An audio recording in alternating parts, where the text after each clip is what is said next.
नक्की कोण कोणाची सत्तेत शिकार करणार आहे त्याबद्दल काही माहिती तुमच्यापर्यंत पोहोचली आहे का? कसं आहे की आता चर्चा जी सुरू आहे ऑपरेशन टायगरची चर्चा आहे. म्हणजे त्याचा अर्थ की जो पक्ष सत्तेत नाही त्या पक्षातले जे खासदार असतील नाही तर आमदार असतील हे सत्तेतला एखादा पक्ष त्या आमदारांना फोडलं जाईल नाही तर खासदारांना फोडलं जाईल अशी चर्चा आहे. पण ही चर्चा फक्त चर्चाच आहे असं मला तरी त्या ठिकाणी वाटतं. खरं तर आपण बघितलं तर खरात प्रकरण तर चुकीचं होतंच. त्या खरात प्रकरण हे समोर आलं ही चांगली गोष्ट झाली. त्याच्यावर कारवाई सुद्धा त्या ठिकाणी झाली पण ती कारवाई होत असताना त्याच्या मागचा हेतू काय होता? कारण का आज जी चर्चा केली जाते की सत्तेत असणाऱ्या एका मित्रपक्षाला अडचणीत आणण्यासाठी त्या ठिकाणी तिथं कारवाई केली गेली. आता कारवाई केली गेली एका पक्षाला डोक्यात ठेवून पण कोलॅटरल डॅमेज दुसरा सुद्धा पक्ष त्या ठिकाणी झाला. त्यामुळे दोन पक्ष त्यामुळे अडचणीत आले. आता राजकीय हेतूतून ही कारवाई केली आणि फक्त राजकीय फायदा घेण्यासाठीच ही कारवाईचा उपयोग केला जाईल का खऱ्या अर्थाने खरातावर त्या ठिकाणी कारवाई करून अशा घटना पुढे घडणार नाही हे बघितलं जाईल हे आपल्याला बघावं लागेल. पण एक गोष्ट मात्र खरी आहे की पुढच्या महिन्याच्या अखेरपर्यंत जे काय आम्हाला कळलेलं आहे मित्रपक्ष असणारा एक लहानसा पक्ष त्याच्यावर एक सत्तेत असणारा मोठा पक्ष हा नक्कीच त्या ठिकाणी त्याची शिकार केली जाईल असं आम्हाला त्या ठिकाणी कळत आहे. त्याच्यामध्ये आज मित्र असणारा पक्ष उद्या जाऊन काय त्याचं होईल हे येत्या काळामध्येच त्या ठिकाणी आपल्याला कळेल. पण ह्या ज्या कुरबुड्या आहेत ह्या मोठ्या प्रमाणात या महिन्यात आणि पुढच्या महिन्यात सत्तेतल्या मित्रपक्षांवर केल्या जातील असं आम्हाला कळालेलं आहे. स्पेसिफिक एकनाथ शिंदेचे कॉल रेकॉर्ड म्हणजे सीडीआर असतील किंवा सुनील तटकरेंचे सीडीआर, रुपाली चाकणकरांचे सीडीआर या सगळ्या माहित्या एका पाठोपाठ एक बाहेर येतात आहेत. खरं तर भाजपकडनंच हा सगळा प्रयोग केला जातोय का असं वाटतंय? भाजपकडनं अशा सगळ्या माहितींचा प्रयोग केला जातो अशी चर्चा तरी त्या ठिकाणी आहे. एक तुम्ही समजून घ्या की नाशिक हनी ट्रॅप प्रकरणामध्ये 70 व्हिडिओ होते असं आपल्याला कळलं होतं. राज ठाकरे साहेबांनी हा मुद्दा मांडल्यानंतर तो मुद्दा काही दिवसांसाठी चर्चेत आला आणि त्यानंतर त्याची चर्चा संपली. मग कारवाई तुम्ही केली का? हनी ट्रॅप प्रकरण केलं कुणी त्याच्यावर तुम्ही कुठली कारवाई केली हे कुठेही त्या ठिकाणी सिद्ध नाही झालं. त्याच्यामध्ये 70 जे व्हिडिओ होते त्यात अधिकाऱ्यांचे पण काही प्रमाणात व्हिडिओ होते आणि काही नेत्यांचे होते. मग त्या व्हिडिओचा वापर करून त्या अधिकाऱ्यांना तुम्ही कुठेतरी दबाव आणताय आणि त्यांच्याकडनं सत्तेतले काही लोकांची कामं करून घेताय का? काही राजकीय पण कामं असतील ज्याच्यामध्ये विरोधकांचं कुठेतरी अडचण आणायची असेल वगैरे. आणि जे नेत्यांचे व्हिडिओ होते त्यांना सुद्धा तो व्हिडिओ दाखवून गप्प केलंय अशी सुद्धा त्या ठिकाणी चर्चा आहे. आता इथं खरात प्रकरणामध्ये सुद्धा जे काही व्हिडिओ आज आपण सर्वजण बघू शकतो एक तर ते आले कसे लोकांपर्यंत हा खूप मोठा प्रश्न आहे. पण मग येत असणारे व्हिडिओ जर आपण बघितले तर सामान्य लोकांचे नाहीतर काही ठराविक अराजकीय लोकांचे व्हिडिओ बाहेर त्या ठिकाणी येतात.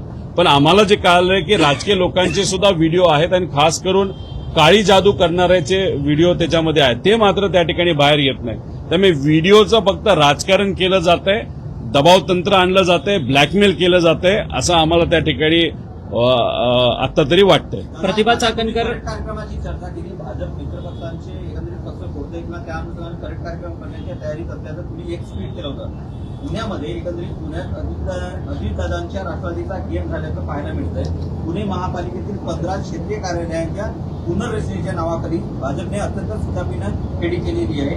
प्रशासनाला हाताला धरून 15 पैकी तब्बल 14 प्रभाग समित्यांवर भाजपने आपलं वर्चस्व प्रस्थापित केलं. नाही बघा ती भाजपची स्टाईल आहे की मित्रपक्षाला जवळ करायचं आणि त्याला संपवायचं आणि फक्त हे महाराष्ट्रामध्ये झालंय असं समजून चालणार नाही.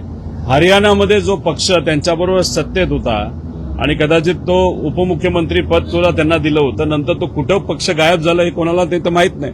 आता त्याच्याच बरोबर आपण बिहारमध्ये जर बघितलं तर बिहारमध्ये नितीश कुमार साहेब जे मुख्यमंत्री होते आता राज्यमंत्रीपद त्यांना दिलं आणि इकडं राज्यसभा त्या ठिकाणी दिलं आणि इथं मात्र सगळं मोकळं झालेलं आहे. इथं सुद्धा साताऱ्यामध्ये काय घडलं एकनाथ शिंदे साहेबांच्या पक्षाचे जे कुठले उमेदवार होते आणि अजितदादांच्या पक्षाचे उमेदवार होते तिथं मोठा खेळ झालेला आपण बघितलं. मतदान सुद्धा तिथं करून दिलं नाही.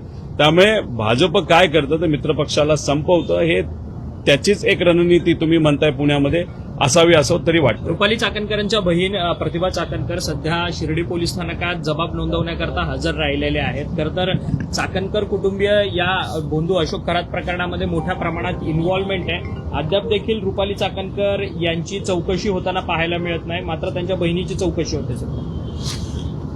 आता करायची असेल तर सगळ्यांची चौकशी खरं तर केली गेली पाहिजे. ठीक आहे, एखादी महिला एखादी व्यक्ती जाऊन तिथं चौकशीला समोर जात असेल, पण दुसरे नेते का जात नाही, खरं तर त्या नेत्यांनाच हा प्रश्न तिथं केला गेला पाहिजे असं मला वाटतं. फक्त एसआयटी ज्या पद्धतीने काम करते ती पारदर्शक पद्धतीने एसआयटीने काम केलं पाहिजे. याच्यामध्ये काही लोकांची नावं आहेत, ती नावं काढण्यासाठी नाही तर आमच्यावर दबाव होता म्हणून आम्ही ही गोष्ट केली ती गोष्ट केली अशा पद्धतीने एसआयटीचा चुकीच्या पद्धतीने काही लोक उपयोग करण्याचा प्रयत्न करत असतील, हे प्रशासकीय अधिकारी सुद्धा त्याच्यामध्ये त्या ठिकाणी असू शकतील, तर कृपा करून अशा गोष्टी त्या ठिकाणी होऊ नये.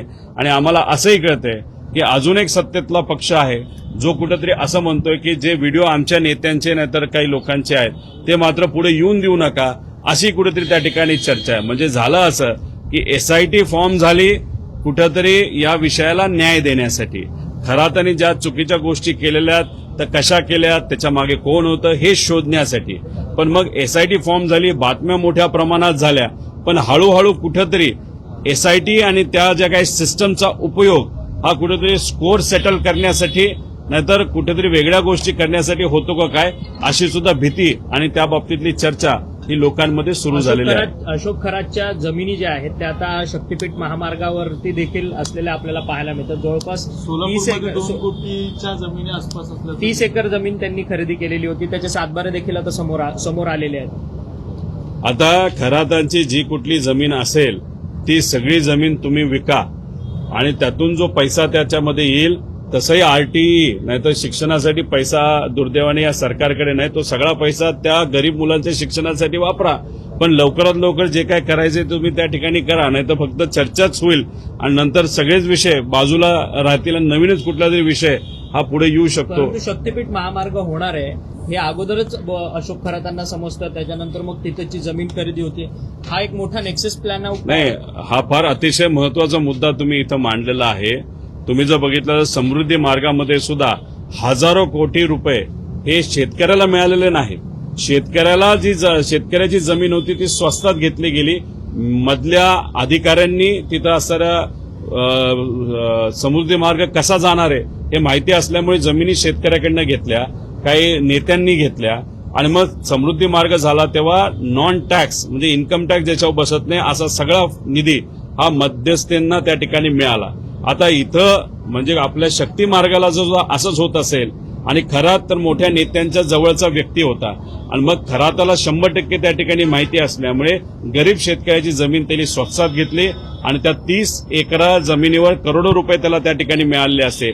म्हणजे आतूनच खबर माहिती या अशा बोंधू बाबाला नाही तर लोकांना मिळते आणि त्याच्यामुळेच कुठेतरी यांचा फायदा होतो पण मात्र शेतकऱ्याचं नुकसान होतं. म्हणूनच खऱ्या अर्थाने आपण बघितलं असेल की समृद्धी मार्गाला मध्ये सुद्धा खऱ्या शेतकऱ्यांचा विरोध होता आणि या शक्ती मार्गाला सुद्धा खऱ्या शेतकऱ्यांचा विरोध आहे. पण नफेखोरी कोडणारे मधले एजंट हे या नेत्यांच्या आणि या लोकांच्या जवळचे अनेक असल्यामुळे अशा पद्धतीने भ्रष्टाचार मोठ्या प्रमाणात या राज्यामध्ये होताना आपण बघू शकतो. दादा, एक एसआयटीकडे पत्र गेलेलं आहे खरात प्रकरणामध्ये. सुनेत्रा पवार यांच्या जीवाला रुपाली चाकणकर यांच्यापासून धोका असल्याचं हे पत्र गेलेलं आहे. खरं तर अंजली दमानी असतील आणि इतर काही लोकांकडनं आता सुनेत्रा पवार यांच्या सुरक्षितेमध्ये विशेष वाढ करण्यात यावी अशी मागणी केली जाते. कसं पाहताय? असं असेल तर वाढ नक्कीच त्या ठिकाणी केली जावी. एखादा तपास करत असताना एखाद्या नेत्याला जर धोका वाढत असेल असं काही लोकांना वाटत असेल तर नक्कीच ती वाढ झाली पाहिजे. पत्र दिलं कुणी, कशासाठी दिलं, काय केलं, कसं केलं, खरंच त्याच्यामध्ये काही तथ्य आहे का हे सुद्धा त्या ठिकाणी बघितलं पाहिजे. राजकारण करायचं झालं तर आम्ही सुद्धा करू शकतो, पण विषय असा आहे की खरंच ते पत्र आलं कुठून, कशासाठी आलं, का दिलं गेलं आणि कसा धोका आहे हे याचा खऱ्या अर्थाने तपास झाला पाहिजे. अजितदादांकडे सुद्धा झेड सिक्युरिटी होते, पण अजितदादांना त्या झेड सिक्युरिटीचा कुठेही तिथं फायदा झाला नाही. न विमानात बसताना, न विमानात बसत असताना विमान चा जो काही इन्व्हेस्टिगेशन करायला पाहिजे, नाही तर त्याची क्वालिटी बघितली पाहिजे, नाही तर त्याचे काही निकष आहेत त्या पद्धतीने आहे का, विमान उडत असताना विजिबिलिटी होती नव्हती हे सुद्धा बघण्याचे जे काही अधिकार होते ते त्या ठिकाणी वापरले गेले नाही, म्हणून खऱ्या अर्थाने तो ऍक्सिडेंट झाला. त्याच्या मागे जे काही घातपातचं प्रकरण आहे तो मुद्दा आहेच. आता काकींच्या बाबतीत सुद्धा अशी जर भीती कोणाला वाटत असेल तर त्यांना सिक्युरिटी देणं या सरकारची जबाबदारी असं तरी तुमच्या वाटतं. काकींच्या पोटनिवडणुकीच्या प्रचाराला तुम्ही जाणार आहात का आणि कधी तुम्ही प्रचाराला जाणार आहात? बारामतीमध्ये 2-3 दिवस त्या ठिकाणी आम्ही असणार आहोत. तिथं जाऊन काही ठराविक लोकांना भेटून त्यांना विनंती करण्याची आमच्या सगळ्यांची त्या ठिकाणी जबाबदारी आहे. याच्यात होतं कसं, खरं तर ही निवडणूक बारामतीकरांवर आपण ढकलून मोकळं व्हायला पाहिजे. झालं असं जे आम्हाला कळतंय की काही निरीक्षक तिथं जातात, निरीक्षक तिथं जाऊन बारामतीकरांना आदेश त्या ठिकाणी देतात. बारामतीचे पवार अजितदादांचे जे निष्ठावंत कार्यकर्ते होते त्या कार्यकर्त्यांवर हे जे निरीक्षक तिथं गेलेले आहेत ते अधिकाराने बोलतात. आता बारामतीकरांनी अजितदादांना मोठ्या मताधिक्याने निवडून दिलेलं आहे आणि बारामतीकरांनी ठरवलेलं आहे की सुनेत्रा काकींना सुद्धा अजितदादांकडे बघून, अजितदादांच्या कार्याकडे बघून एक चांगल्या मताधिक्याने निवडून द्यायचं. पण झालं असं आहे की सुनेत्रा काकींना दाखवण्यासाठी का होईना, नाही तर टीव्हीवर येण्यासाठी का होईना अनेक नेते तिथे जाऊन फक्त बॉसगिरी त्या ठिकाणी करत आहेत. पण बॉसगिरी करत असताना तुम्ही बारामतीकरांवर बॉसगिरी करताय हे मात्र त्या ठिकाणी कुठेतरी या सर्व निरीक्षकांचं चुकतंय. त्यामुळे कुठेतरी प्रचार करत असताना शांततेत लोकात जाऊन प्रचार करणं हे महत्वाचं आहे. दिखाव्यासाठी काही बाहेरून येणारे नेते जर तिथं प्रचार करत असतील, नाही तर नुसतं तोंड दाखवण्यासाठी तिथे येत असतील आणि त्याच्यात जर काही स्थानिक बारामतीच्या नेत्यांवर जर बोलत असतील तर ते योग्य नाही असं मला तरी वाटतं. बॉसगिरी करणार नावं आली आहेत का? कोण निरीक्षक आहेत तुम्ही त्या ठिकाणी बघावं. मला जे काही लोकांकडनं त्या ठिकाणी कळलंय हे तुमच्या माध्यमातून या ठिकाणी मी बोलत आहे. शहाजीबापू पाटील म्हणतात की जर आम्ही गुवाहाटीला गेलो नसतो तर लाडक्या बहिणींना 1500 रुपये मिळाले नसते म्हणून. शहाजी बापूंना मला एवढंच सांगायचंय की 90 लाख लाडक्या बहिणींची योजना ही बंद झालेली आहे. तुम्ही गुवाहाटी आता संपलं, म्हणजे अनेक पावसाळे गेले, उन्हाळे गेले, झाडं वाढली, झाडं पडली, नवीन झाडं आली, सगळं झालं. पण आता 90 लाख महिलांची नावं जी कापली आहेत त्याच्याबद्दल तुम्ही काय करताय हे कुठेतरी त्या ठिकाणी बोललं पाहिजे. उगाचच अजूनच त्या काळामध्ये त्या ठिकाणी ते असतील तर पुढच्या महिन्यातच त्यांच्या पक्षावर त्यांचा मित्रपक्ष काय करतोय हे त्यांना त्या ठिकाणी बघायला मिळणार आहे. आणि 29 पर्यंत कुठल्याच मित्रपक्षाचं काही राहणार आहे का? भाजप हे 2 पक्ष ठेवेल का? असा जो प्रश्न आता लोकांना पडायला लागलेला आहे तो फक्त प्रश्न नाही, आता लोकांना सुद्धा कळालंय की मोठा गेम येत्या काळामध्ये भाजप करेल. कारण भाजपला कुठलाही व्यक्ती नाही तर पार्टी ही मित्र नसते.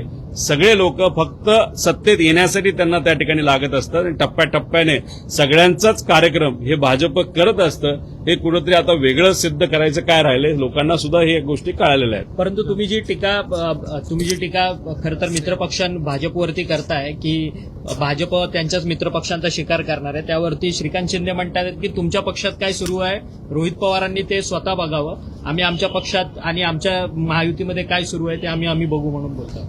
एक गोष्ट ठीक आहे, श्रीकांत शिंदे भाऊ जे आहेत ते आमचे मित्र आहेत, ते आमच्यावर बोलले काय हरकत नाही. शेवटी मित्रच मित्राला काय गोष्टी सांगत असतो. आता मी जे काय सांगितलेलं आहे ते चुकीचं आहे का हे कुठेतरी येत्या काळामध्येच त्या ठिकाणी तिथं कळणार आहे. त्यामुळे थोडासा वेळ जाऊ द्या, सगळ्यांनाच कळणार आहे येत्या काळामध्ये काय तिथं होणार आहे. फक्त एवढंच म्हणणं आहे की काळजी घ्या, लक्ष ठेवा. साताऱ्यात काय झालं, कुणी केलं हे मी कुठं काय सांगायचंय, लोकांना जे समजायचं त्या ठिकाणी तिथं समजलेलं आहे.